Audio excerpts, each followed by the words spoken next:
بسم اللہ الرحمن الرحیم۔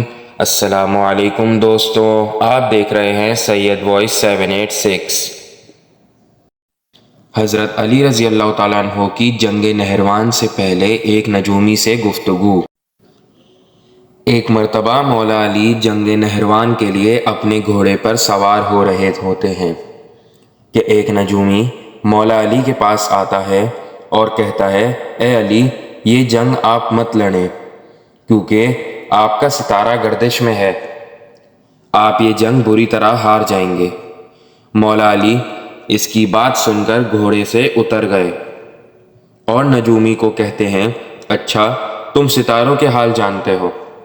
اس نے کہا، میرا کام یہی ہے، میں ستاروں کو دیکھ کر انسان کا حال بتا سکتا ہوں، اور آپ کا ستارہ اس وقت گردش میں ہے، اسی لیے آپ کو بتایا کہ آپ یہ جنگ ہار جائیں گے تو اس میں مت جائیں۔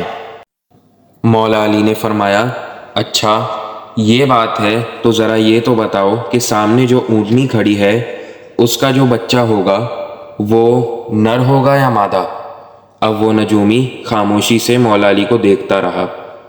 مولا علی نے کہا، تم تو کہہ رہے تھے کہ میں ستاروں کے حال جانتا ہوں، یہ تو تمہاری نظروں کے سامنے ہے، تو تم اس کا حال بھی نہیں جانتے ہو؟ مولا علی نے کہا، اچھا بتاؤ، کون سا ستارہ جب ٹوٹتا ہے تو اونٹ پر ایک حرکت ظاہر ہوتی ہے؟ اب پھر وہ نجومی خاموش۔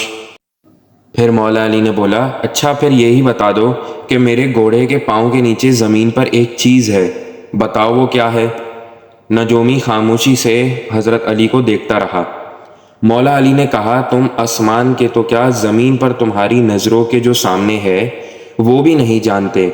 سنو اے شخص، میں علی اب تجھے بتاتا ہوں کہ علی کی زندگی کی سب سے کامیاب جنگ یہی ہوگی، میرے 10 لوگ بھی اس جنگ میں شہید نہیں ہوں گے اور میرے مخالف کے 10 لوگ بھی نہیں بچیں گے۔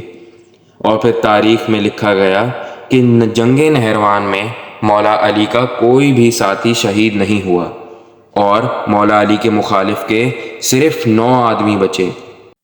تو یہ تھا ہمارا آج کا جنگ نہروان کا واقعہ۔ امید کرتا ہوں آپ کو پسند آیا ہوگا، تو پلیز اس چینل کو سبسکرائب کر لیجئے اور بیل آئیکن کو لازمی سے دبا لیجئے تاکہ آگے بھی اسی طریقے کی انفارمیٹیو ویڈیوز آپ کو ملتی رہیں۔ شکریہ، اللہ حافظ۔